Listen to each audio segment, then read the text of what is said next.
This podcast is sponsored by ebookit.com, self-publishing solutions for the independent author and small press. Visit us today at ebookit.com.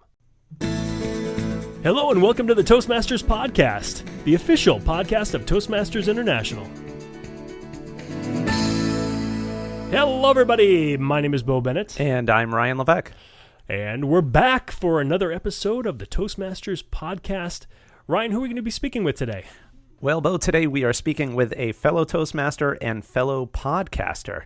Joining us from Hong Kong is Advanced Communicator Silver and Competent Leader Jonathan Lee. Jonathan Lee, welcome to the Toastmasters Podcast. Welcome, Jonathan. Hey guys, how's it going? Excellent. Doing great. So, Jonathan, you are, as I said, a fellow podcaster. You have a podcast called The Expressive Leader. Can you tell us a little bit about that?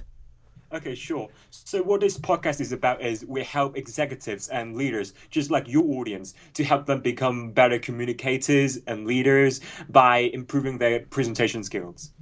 Yeah, very good. And you just started this podcast recently. Yeah, for a few weeks right now. Okay, cool. But you've already had several high-profile interviews under your belt. Who are some of the folks that you've spoken with already? Well, I was really fortunate to spoke to Jeremy Donovan, which is a common guest between our two podcasts. And I've interviewed some really amazing guests like Patricia Fripp, and I've interviewed world champions in our amazing organization as well, including Darren LaCroix and Ed Tate and so on. It's pretty cool. Nice. Yeah, it is a lot of fun getting to talk to such great people. And this is an interesting time when we get to talk to another podcaster. Actually, just 2 episodes ago, we interviewed Greg Gazin, another fellow podcaster. That's right. Oh. Wow. Yeah, it's a lot of fun. So, Jonathan, how did you get started in Toastmasters? Wow, it's around 4 years ago. And at that time, I was in Hong Kong, and I was actually studying at a college, as a community college, and there was a Toastmasters club there. And I still remember the first time when I was in that place, I was kind of nervous. I don't know anybody there. And somebody would just say, hey, if you want to improve your presentation skills, Jonathan, you should go join the Toastmasters demo meeting.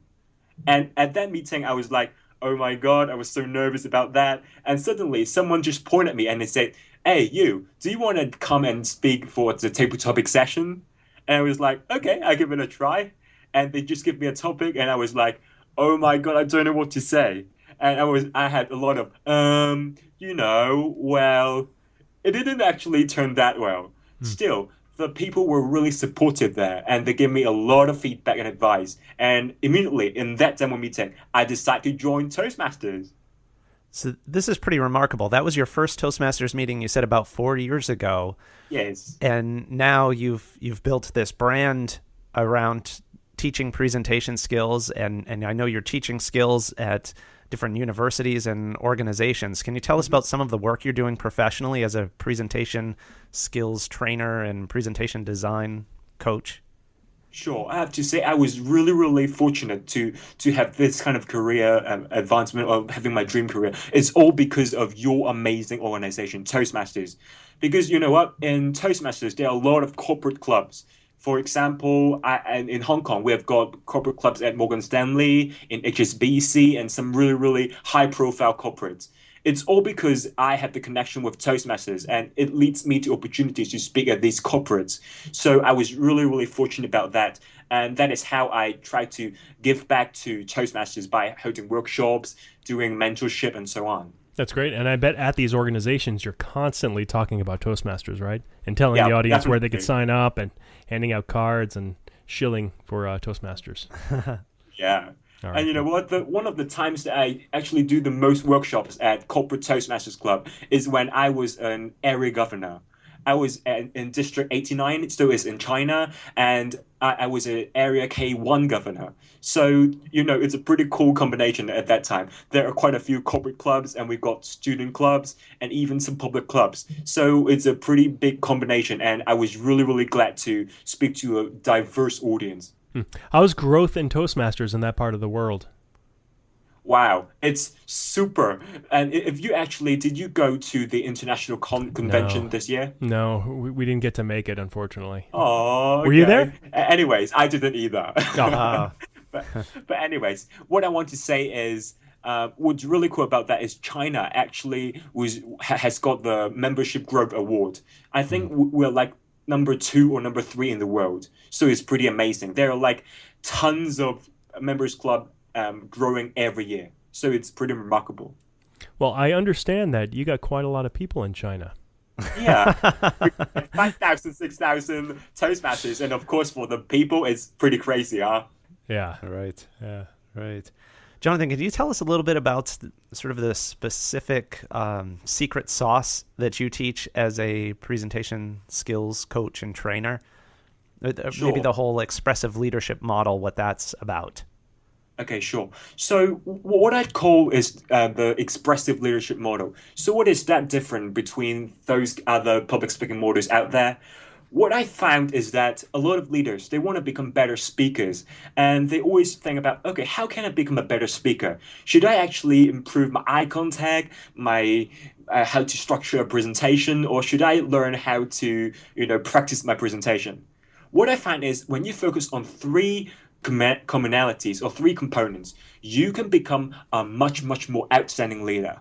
So now let me share with you these 3 components so that our listeners can also become an expressive leader and improve their presentation skills quickly.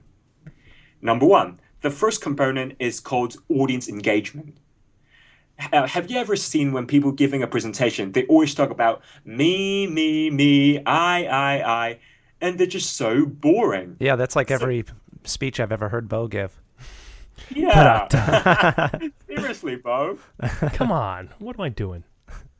All right, continue. Sorry, I didn't mean to interrupt your flow there, Jonathan. Ryan interrupted you. Okay. Go ahead. Anyways, it should be something like this. Instead of me talking all the time, it should be like we are interacting with each other, having a conversation with each other. And that is how you can make a business presentation that is engaging and powerful. So that's number 1. Engage the audience. And what I would suggest when you're giving a presentation, sometimes it's good for you to talk directly to your audience and ask them questions. And some other times it may be good if you can engage them in a very specific way. Mm-hmm. And that leads to our second component, that is storytelling. Now, you have to know that storytelling is one of the most powerful and the biggest trends right now, because nowadays we no longer focus on talking a lot of boring data and so on. We focus on telling stories because stories are emotional and it engages our audience emotions.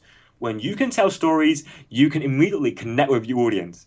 So for example, when I'm giving a keynote presentation, when I'm trying to share how to influence people and get what you want, I'm not just going to say that, okay, I'm so amazing, and that's why you should listen to me. Instead, what I'll do is I'm going to share when I was 15 years old. You know what? I still remember the first time when I gave my first presentation. And while I was standing on stage, I just saw all the people looking at me. My hands were shaking. My legs were trembling. My mouth was dry. It was a disaster. And since that day, I said to myself, I would do whatever I can to overcome my fear of public speaking. And then I'll just move on and I'll share the tips. And now, Bo and Ryan, do you think this will be better for us to connect and to engage with the audience? Yes, I do. How much would you pay for it, Ryan? I think you just engaged us right there, didn't you, Jonathan? I know that trick. I saw it coming. You can't pass one by us like that. Yeah, see, even when we're on the podcast, we can't really see each other. Still, we can make a connection. Imagine if you're speaking live to an audience and if they can see your facial expressions, how much more powerful it can be. Right. Yeah, definitely. Okay, so this finally leads us to this third component of our expressive leadership model, and that is presentation design. Now, have you ever heard of TED Talks or I remember you have actually interviewed an amazing author of how to deliver a TED Talk, Jeremy Donovan, correct? Yes, right. Bo did. And he's a big believer of using presentation slides that are visually engaging. Now, I found out that one of the biggest mistakes people make when they're trying to give a presentation is that they try to put a lot of bullet points in the slides, and they're just so boring. Because when you've put too many slides and too many bullet points, the audience will just feel that, oh, it's another boring presentation. So that is the last thing you want to do. Instead, what you want to do is to use more images, because images are more visually engaging. When you can do that, you know what? When people, they try to just speak their ideas without using images, do you know how many percentage do people remember the information? 42. Well, it's pretty close, but not that much. I think it's around like 20%. So if you actually use visually engaging images and also presentation slides, do you know how much better it's going to be for people to remember the information? 20%. It's way better. It's around 65%. Darn it! I keep on messing up, getting all these things wrong. Should have prepped me on this, Ryan. Bo's confidence is shaken. I'm done answering questions. Anyways, maybe you're too busy. Anyways, so what I'm trying to say is when you use slides, use more visual and try to use one idea per slide. When you do this, you can make people immediately, when they look at the slide, they will know, okay, so what Bo and what Ryan's saying is that about this idea. Now I know what they're talking about. And they're going to focus on you and your message. And these are the 3 elements I share in the Expressive Leadership Model. They are audience engagement, storytelling, and presentation design. Awesome. Now, nobody needs that module because you just shared them all. Nah, we're going to go much deeper. Of course you go much deeper. Of course you do. You got to. You know, I want to go on a little rant here, a little PowerPoint rant. So many members of Toastmasters will have something against PowerPoint. They'll be very against PowerPoint.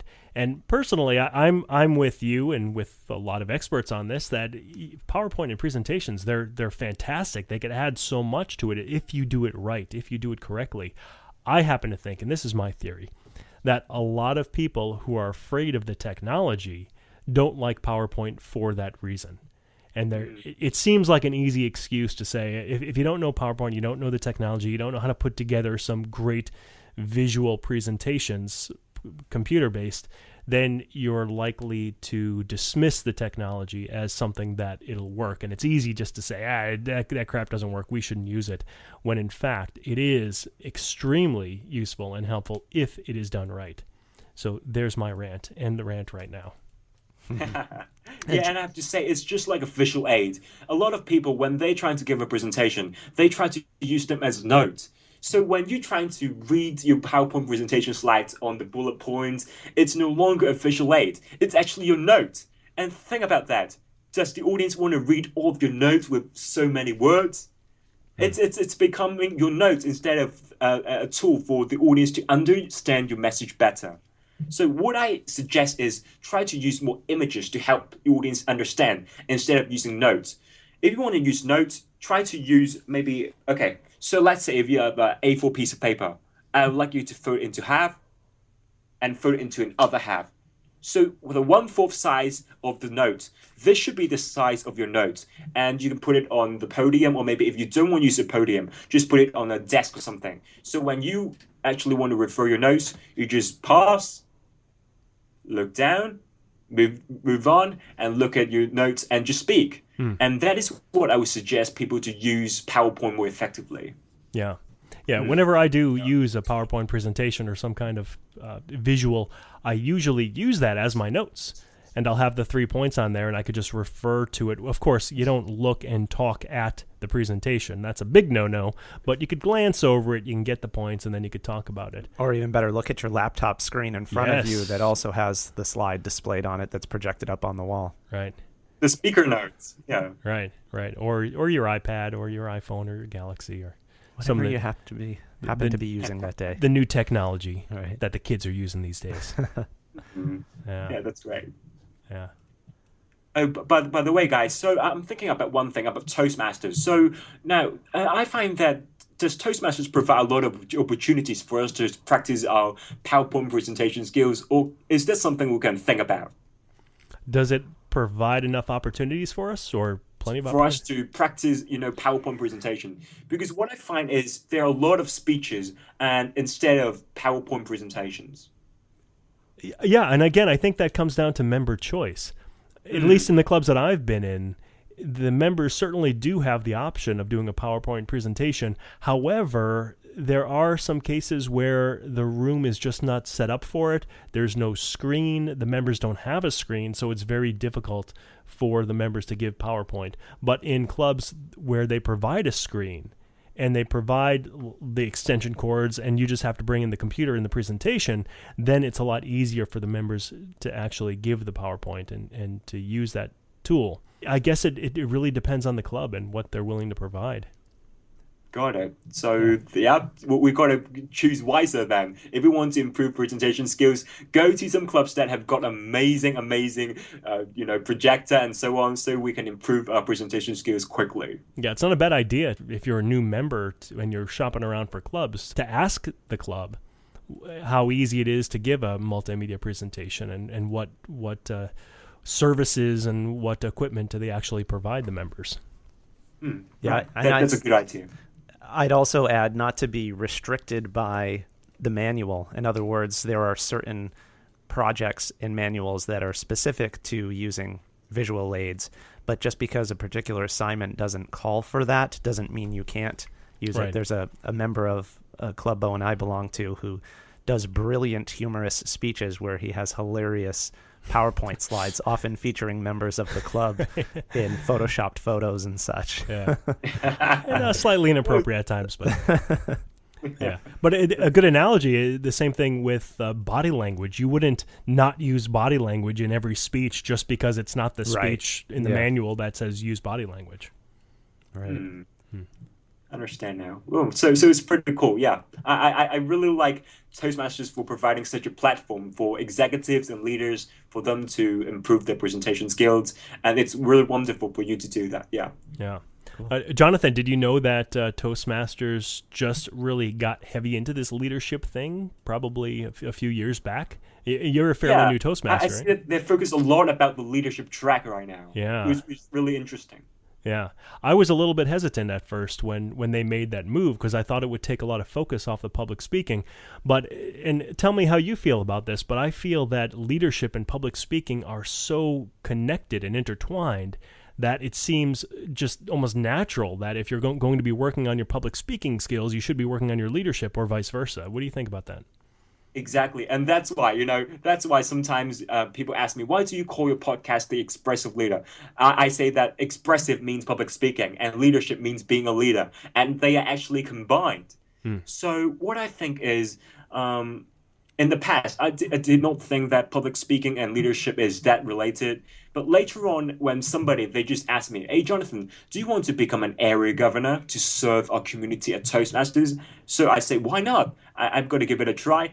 And later on, I find out that the more you want to become a better leader, the more important for you to improve your public speaking skills.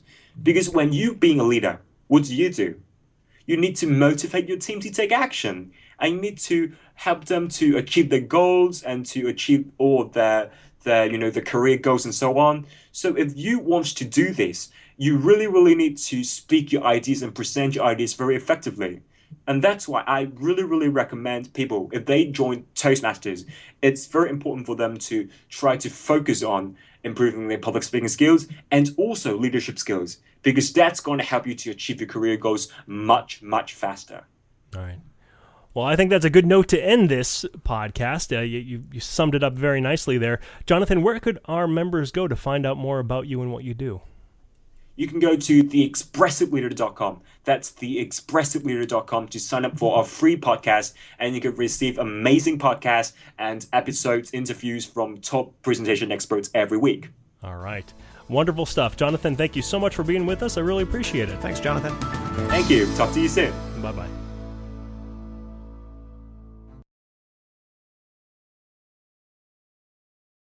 Isn't it about time you published that book you've been thinking about? We can help with that. At ebookit.com, we've been providing authors and small presses with ebook publishing services since 2010. Visit us today at ebookit.com and let us know how we can help you.